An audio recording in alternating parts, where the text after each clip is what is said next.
ఆదాని మీద America court మోపిన అభియోగాల మీద దేశవ్యాప్తంగా కూడా పొలిటికల్ చర్చకు కారణమైంది. ప్రస్తుతం జరుగుతున్న పార్లమెంట్ సమావేశాలు నిన్న ఏవైతే ప్రారంభమయ్యాయో ఆ పార్లమెంట్ సమావేశాల్లో కూడా డెఫినెట్లీ ఇదే ప్రధాన ఎజెండా కాబోతుంది.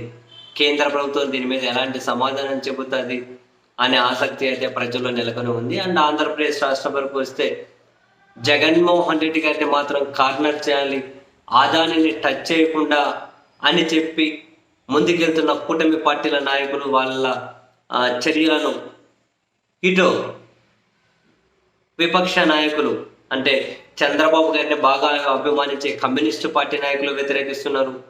చంద్రబాబు గారి కష్టకాలంలో ఎప్పుడూ కూడా అండగా ఉండే ప్రయత్నం చేస్తున్నటువంటి ఏపీసీసీ అధ్యక్షురాలు షర్మిల గారు కూడా ఈ విషయంలో చంద్రబాబు గారి మీద ఒత్తిడి తీసుకొస్తున్నారు. అండ్ న్యూట్రల్ పీపుల్ మీద నుండి కూడా, ఎందుకంటే ఆదాని మీద చర్య తీసుకునే ఆదాని మీద కేసు పెట్టి ప్రాసిక్యూట్ చేసే దమ్ము ఈ ప్రభుత్వానికి ఉందా అని నేరుగా అడుగుతున్నారు. ఈవెన్ రామకృష్ణ గారు కూడా అడిగారు. పక్కన తెలంగాణ ముఖ్యమంత్రి రేవంత్ రెడ్డి గారు ఆదాని ఇస్తానన్న 100 కోట్ల రూపాయలు పెరాలని వద్దు అని తిరస్కరించారు. ఇక్కడ చంద్రబాబు గారు కూడా ఈ ముడుపుల ఎపిసోడ్ మీద సిట్టింగ్ జడ్జితో విచారణ జరిపించాలి అని చెప్పి ఆయన డిమాండ్ చేశారు.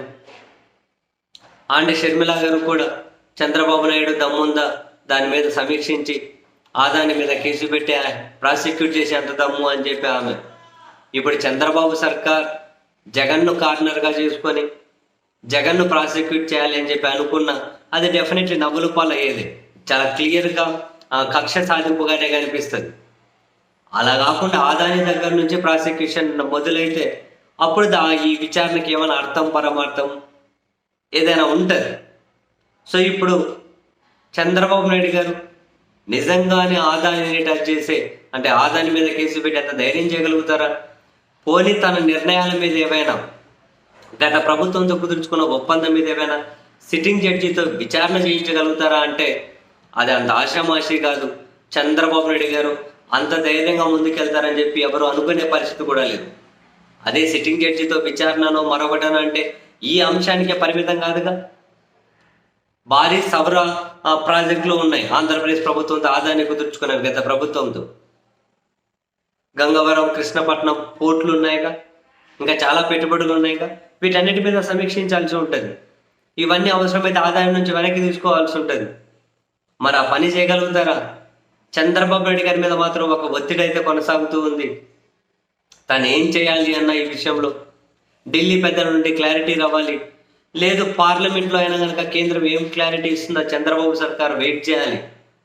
సో ఇప్పుడు ఆదాన్ని టచ్ చేయకుండా జగన్ మీద విచారణ అంటే అది పెద్దగా కంప్లీట్గా కక్ష సాధింపని కనిపిస్తుంది. అది క్లియర్ కట్ సందేశం కాదు. ఆదాని దగ్గరికి వెళ్ళాలి అంటే ఢిల్లీ పెద్దలు వాళ్ళ అంగీకారం కావాలి. సో ఒక రాష్ట్ర ప్రభుత్వం ఆదాని మీద కేసు పెట్టే పరిస్థితికి కేంద్ర ఢిల్లీ పెద్దలు ఒప్పుకుంటే అదేందో వాళ్ళే చేస్తారు.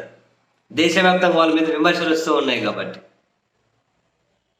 ఈ మొత్తం ఎపిసోడ్ మీద జగన్ను కార్నర్ చేయాలి అనుకుంటున్నటువంటి చంద్రబాబు నేతృత్వంలో కూటమి పార్టీలు ఆ పెద్దలు మరీ ముఖ్యంగా చంద్రబాబు గారి మీద ఒక ఒత్తిడి అయితే ఉంది. ఆదాని మీద కేసు పెట్టి ప్రాసిక్యూట్ చేయాలి అని, ఆదాని పెట్టిన పెట్టుబడులను సమీక్షించాలి అని, సిట్టింగ్ జడ్జితో విచారణ జరిపించాలి అని. అవన్నీ చేయగలుగుతారా? ఆ ధైర్యం చేయగలుగుతారా? $1 మిలియన్ ప్రశ్ననే.